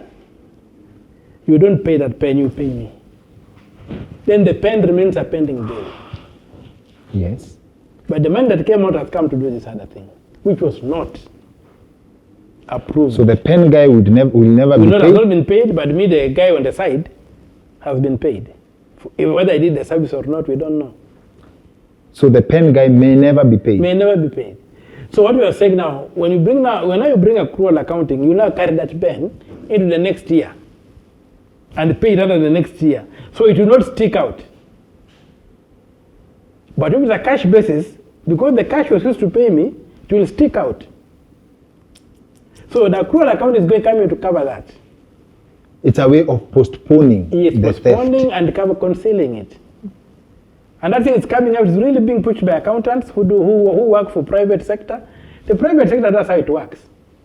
But in government, you have been given cash to spend. Spend it. Yeah. So in an ideal environment, government should not delay in payments like should not it be does. there. That's why even the appropriation, the Public Finance Management Act, not the public finance, but the public finance, both the public finance and the Public Procurement and Asset Disposal Act. Yes. Say don't procure if you don't have the money. Don't procure if you don't have the money. Yes. So if you supply something to government and your money delays, Yes. you're being robbed. You're being robbed. Because the money should be there before they procure. Wow. So these pending bills that are just a recent phenomena, Yes. do you not hear about them back ago? They came in when these counties came and stuff with the new constitution. Now they want now to formalize that through by changing the accounting system. So that you can carry debt from one appropriation act to the next. But an appropriation act is done by Parliament based on budget estimates. How do you introduce a debt into an appropriation act for the next year, which comes as estimates that Parliament looks at and clears and says go and tax and pay? You went and taxed. Where did that tax money go if you are going to accrue this money to the next year? Wow. Maybe that would explain why the budget keeps ballooning, Yes. ballooning. And now it's not going to be formalized. And everybody is cheering it. It's going to help us get rid of the pending bills. It's not. It's not going to get rid of that. The mechanism for pending, if you find that there has been some need, you are given a chance to do a supplementary Yes. budget Yes. to deal with emergencies and whatever. But you must close that year. Wow. So that we go to the new year, Parliament now gives you another set of things to do Yes. with the money to do it. Yes. If administratively you are going to keep this money and claim it's going to come to the next money through Yes. some accounting, massaging accounts, then you are going to end up with a very big problem, which is loading. Okay. Now the issue, we can now go into the issue you're asking about the Gender principle and gender roles. Yes, another thing you see, just like I've shown you that in the elections, Yes. the Supreme Court let us down when it invented this called spoiled ballots. In Raila 1, the first Raila case, there's even a place where the Supreme Court says, okay, technology does not work, therefore you need a manual backup. Nonsense. The most stupid sentence you can hear. Technology never fails because it's based on the laws of physics. But technology can get compromised if it meets incompetence, negligence, or sabotage. It can get compromised. Yes. But it never fails. And whenever it meets any of these three, you can tell which one of the three has made compromised it. If it is sabotage, you'll just know it has been sabotage. It's negligence, if it's incompetence. So, you come down and you find that Gideon Muigai as Attorney General went for an advisory opinion and asked a very mischievous question and introduced the phrase gender rule. That will the gender rule apply to 2013 elections or not? The word in the Constitution is a gender principle. What's the difference between the two? A principle is something you aspire to. It's a standard you look up to and work towards. A rule is an obligatory position. You must do it now. So when you read the word gender rule into the Constitution, then a lot of things begin creating a problem. You need to do this now. And everybody now calls it a gender rule. This is in regard to the 2/3 majority. Yes, but if you go to Article 27, Clause 8, the word is gender principle. You go to Article 81, Yes. the word is gender principle. Okay. That 2/3, not more than 2/3 will be this. That word changes Yes. everything. So when you change the word principle to rule, Yes. then the rule is you must do it now. And the Professor Gideon Mugai was the Attorney General with the genesis of that, and the court, the Supreme Court, Yes. sealed it Yes. by saying the gender rule will do this. Now that enters our vocabulary, the gender rule. Yes.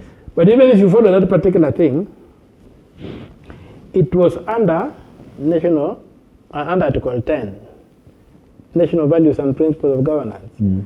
But in the last draft, somehow, so some of the committee of experts brought it into Article 27.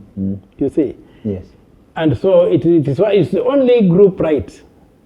Otherwise, Article 19 is very clear that group rights belong to an individual and are not given by the state. But this particular one now belong to a group and are given by the state. When you are employing somebody, you are giving those rights, doing all those things. So Group rights are women, youth. those categories. Yes, yes, yes. And yet, as you know, you and me know that women are not a social category. Men are not a social category. Yes, yes, yes, yes, yes. Yeah. Just because you're a woman doesn't mean you are poor. Just because you're a man doesn't mean you are rich. So when they come up and say that for women candidates, we are going to waive the duty. So Charity Ngidu comes and they waive, she doesn't pay fees for, because she's a woman. And you, Dr. Kingori comes and you have to pay fees because you're a man. That doesn't make sense. There's an imbalance. Yeah. Yes. So we are not social categories. Yeah. To be classified that way. Okay. But so that thing of gender rule and gender principle, we need to cure that. And go about the gender principle, then everything in the constitution will make sense. And it will not hurt one gender in favor of another. It will not. Okay. Okay. The power of saying no. And to quote you verbatim, you said, if only Adam and Eve said no. Yeah, to the devil. We will Yes. still be in paradise. And a yes cannot be withdrawn. A yes is a commitment. A no is not a commitment. No is not a commitment. Yeah, you are free to do whatever you want with that no. The one giving, you can concede. Say, okay. But if I give you a yes, and I change and I become a fraud, I become a fake guy, I cheat. You can't keep your word. But if I say no, then you persuade me, I say, okay, sawa. You see, I've upgraded. I don't even offend you. But if I give you a yes, then I turn around and say it's no, I will offend you. Because a yes commits, a no does not. No is not a commitment. No. Keep off me, keep off me. Whether shida zako baki huko. That's what a no does. If I change my mind, Yeah. it's an upgrade. It's an upgrade. But a yes, if you change your mind, you are downgrading, and so it's offense those whom you gave your yes. They say, you are not a man of your word. You are only told I'm not a man of your word if you change your You are not a man of your word if you change your yes. But it's okay to change your Yeah, no. no, it's okay. Even in the gospel, the parable of the two sons, where Christ said the father sent the elder son and he said, okay, I'll go. And the younger son said, I'll not go. But at the end of the day, the younger son went and did the job the father wanted him to do. But the elder son did not. So and then Christ asked, who of the two did the father's will?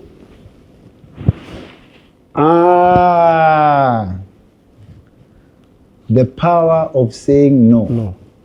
We should not lose it because it leaves you independent. It keeps you free from any commitment. So if Adam and Eve had only said no to the devil, we would be in paradise. And the Christ said no to the devil during the temptation. When the devil said, go on your knees, make the bread, whatever, I'll give you all this kingdom.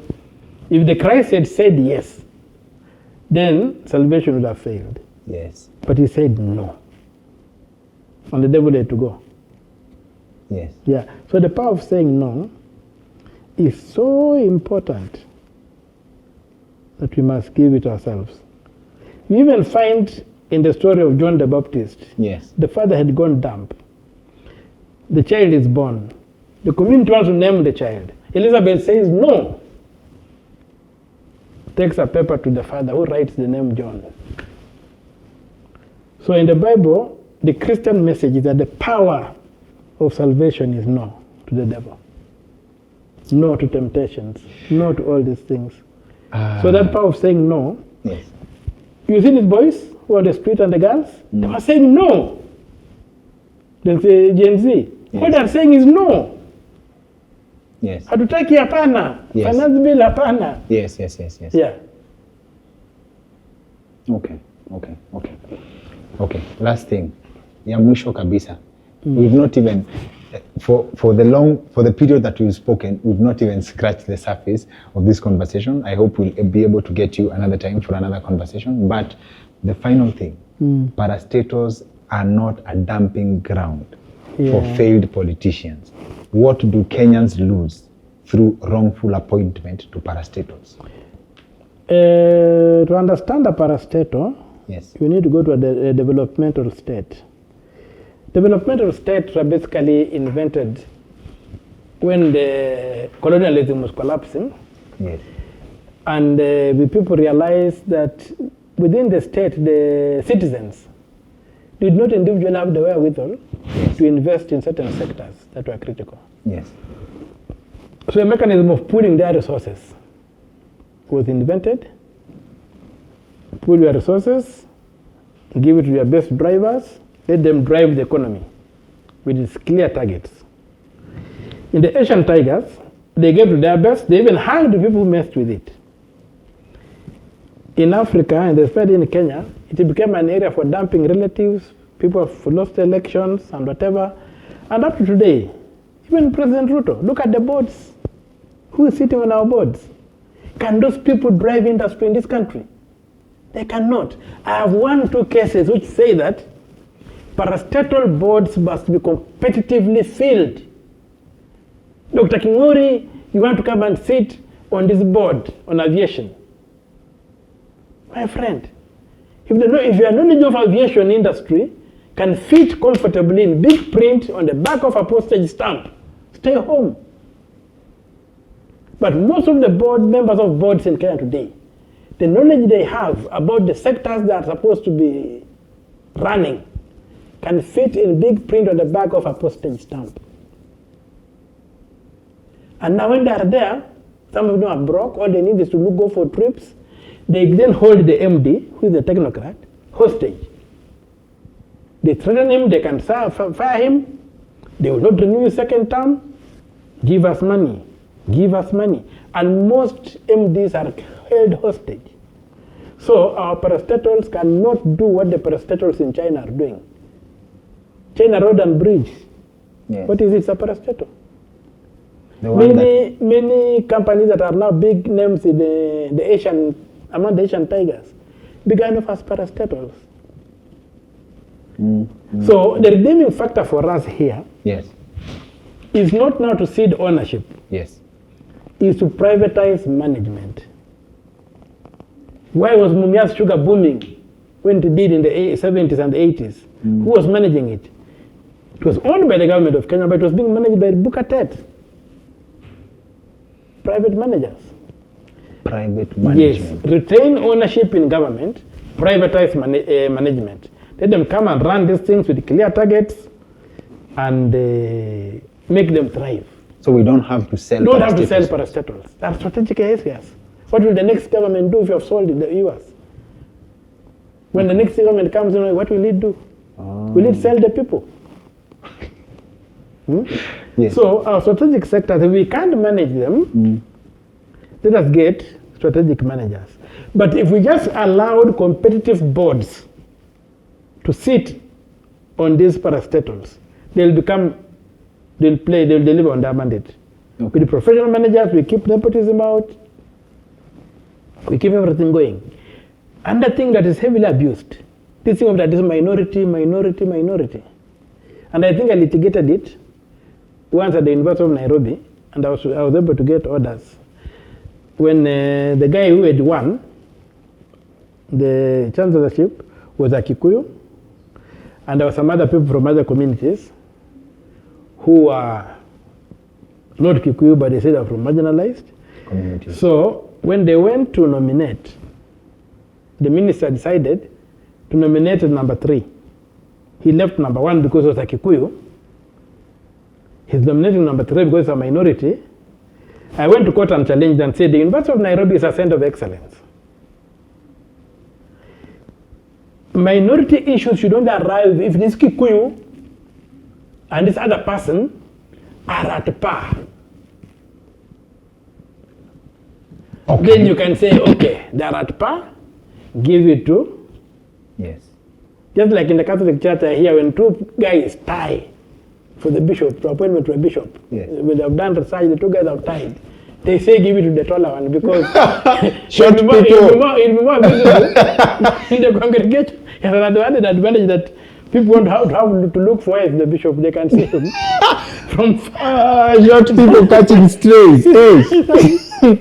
Yes. I know some people joke and say you get short bishops in the Catholic Church. They're exceptional. I don't know if it is true. So, what we need to do, merit Yes. should come first. Okay. People should merit this appointment. Okay. And where they tie, then Can if there's a community that enjoyed these things before, you can say, okay, give also this other guy. Yes, yes, yes. But you don't compromise on merit. Don't compromise. So, minority considerations must come after merit, not before merit. Otherwise, we are not going to give our industry to the best drivers. It doesn't matter if all the people come from one tribe, It doesn't as long matter as for me. merit. As long as they merit it. Yes. But that cannot happen because people are now educated all across over. Yes. All over. Yes. But to say that this man has scored 90%, But you give but simply 60. because of his ethnicity, give it to the guy who has gone to 60. What are you doing to the institution? Understood. But if both have scored 90, Yes. then I can say, Come up with a different let affirmative criteria. action come in, Yes. let this guy. Both of them are professors, Understood. they are qualified, Understood. the institution does not lose in any way. So give it to the disadvantaged guy. Maybe a guy who comes from a community that has not had a chance to Understood. do this. Understood. And I won that case, by the way, where I You've was done- able to demonstrate that in where merit is an issue, the minority considerations come second. And only when they both tie, then merit becomes being a minority becomes an added advantage. But not minority vanquishing merit, no. Okay. Yeah. Okay. Thank you. Thank you very much. This was, first of all, thank you for honoring our invite. And this was a special request from our audience on Twitter.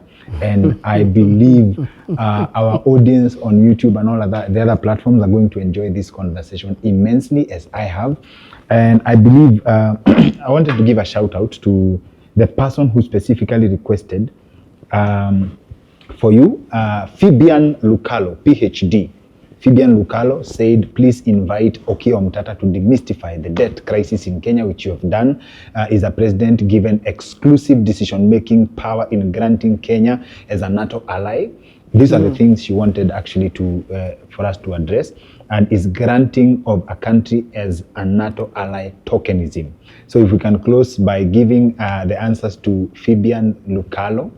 Asante sana, and for the people who actually endorsed that request to have you come on. Okay, thank you. Yes. I think, first of all, thank you for the honor of having me. Thank you. I think the last time we spoke used to be At Nation. Very Center. many years ago. Long I think time over ago. 6 years. Yeah, quite Yes. some time. Yes. So, this thing of being a NATO ally, first of all, conceptually, why are we getting involved in tribal wars of the Europeans? Whoa. It's not Atlantic Treaty for. It's a tribal war arrangement to tribes of Europe. So why are we getting in? Those are not our wars. Those are their wars. So we can do well as friends, but not as client states. So when you become a NATO ally or something like that, you become a NATO client. ally, You major become NATO ally. you become a client state whereby your facilities can be used in war. Oh, that's what that means? Yes. Your facilities will be available to them to use in war. So you are creating enemies. You are saying you are an enemy of Russia. Why? What problem do you have with the Russians? Our philosophy and our position has always been unaligned. And that earth-shifting position requires, to me, it's just even a referendum, not just parliament. It's an earth-moving decision. It requires a referendum. It interferes with the territory of Kenya, we have become a part of NATO. So to me, the president has got no capacity to do that. Same as the things he was inking, these treaties that are going to bring, to remove some barriers that will protect our local farmers. The day an egg from France sells on our supermarkets in Nairobi, then the farmer next door in Kiambu is threatened because the French farmer is subsidized. The Kiambu farmer does everything from scratch. Yes. So he can't compete. So he must understand the protection of the municipality. So the municipality must protect its own. Yes. Yeah. Hey. So the president is overreaching himself. Yes. He's excited. He wants to please the master, the white man. You saw him be playing cartoon when he sat in Biden's chair. That's not like a formality that when you visit. I've not seen that. It may have been an innocent if it was a picture. ritual, it would be something. We've seen them sitting at the fireplace is the ritual. Okay. Yeah, some of these things. You are president of a sovereign state, however small. Yes. Yeah, and that pride must not You are on equal equal terms. Can you imagine Biden asking to sit on Ruto's chair? The most unlikely of the cases. Should have happened when Obama visited. Yes. So we need to look at some of these things and sober up. Okay. You have sovereign power. I'm very happy when I read today in the papers, and I've been able to extract the judgment of the Supreme Court of the US saying that the act which gave the World Bank and the IMF immunity like a diplomatic mission does not apply to everything. Where their policies have negative consequences to local populations, they can be held to account. A case pushed by Guatemala and India or something. So it now tells us that we can tackle the IMF bare knuckles even here, where they come up with these funny draconian things, where they want basically to use debt to push us out of owning anything in this country, so that they can come and buy, other people can come and buy up this country. Then we just become tenants in our own country. Yeah. A tenant citizenship is what we cannot accept. We shall never be tenants in this country. Not after Megatilili Wamenza, not after Hari Thuku, not after the Mau Mau, not after all these people who died until the other day. They are still dying. These ones who have died the other day in Parliament. But after all that blood has been spilled, we cannot become a client state. The Americans can be our friends, but not our masters. Thank you. I won't say anything else because this conversation will never end. But on behalf of our audience, if your schedule allows again, we'll be happy to have you come on. I'll be grateful. Thank you, sir. Welcome. Asante. I hope it was worth your time. Hey, that's hot, man.